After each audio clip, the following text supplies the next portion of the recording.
Fatoumata Savané mi àndoon ak moom am na beneen jukki bu mu ci def ñu teewlu ko.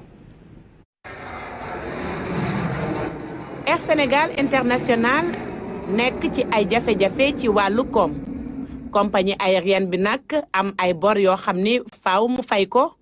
loolu sax tax mu bokk ci priorité yi nga xam ni moo yóbbu woon ministre du transport foofule ca France. Air Sénégal nekk na ci ay jafe-jafe loolu moom kenn du ko natable waaye jafe-jafe yi daf ci bokk ñoo xamante ne ni c'est des partenaires stratégiques ñu amel leen bor te su amul lu ñu def xëy na yëf yi mën naa taxaw ndax kenn ki moo ñu loué lu mat ñeenti avion di Carlyle nga xam ne c'est une société américaine ñu joxante woon rendez-vous fii waxtaan bu yàgg mais waxtaan bu am solo ndax ci biir waxtaan bi fexe nañu daal ba li nga xam ne moom la ñu bëggoon mooy ñu xool bor bi naka la ñu koy toppatoo waatee waaye surtout naka la ñuy fexee ba may ñu ab diir ndax ñun dañuy dooraa ñëw te am na xalaat buñ ci am na nu ñu bëgg a redresser entreprise bi am na nu ñu ko bëgg a tëggaatee te loolu dañu soxla temps. Air Sénégal International léeg-léeg dafay daal di jànkoonteeg ay jafe-jafe surtout ci disponibilité ay avion wam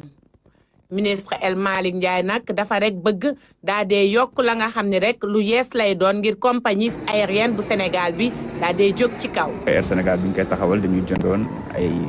avion yoo xam ne muy Airbus 330 neo yi ak ay ATR te bor boobu noonu Trésor français ak à travers BPI dañoo nekkoon ñoo ko garanti woon yombul woon waaye bi ñu waxtaan ak ñoom xamal leen ne régime bu bees bu ñëw la boo xamante ne ni am na neneen nu mu xalaatee ne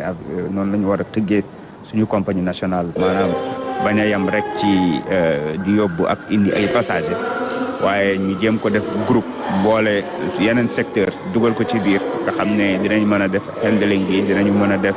lépp luy maintenance technique bi waaye tamit dinañ ci mën a dugal sax hôtellerie dinañ ci mën a def aussi lépp lu jëm ci wàllum restauration bi ak duty free bi ak yu ni mel lounge et tout nga xam ne groupe lay doon à l'image de Ethiopian Airlines wala Air France ak yeneen su ko defee mu mën a am capacité de lever des fonds pour di def ay réinvestissement et cetera parce que su boobaa dina moomal boppam loo xam dina ko permettre mu utiliser ko comme garantie pour lever des fonds gën a en tout cas renforcer fii waaye surtout restructurer dette bi nga xamante ne ni am nañ ko donc yàlla def na nangul nañ ñu ko.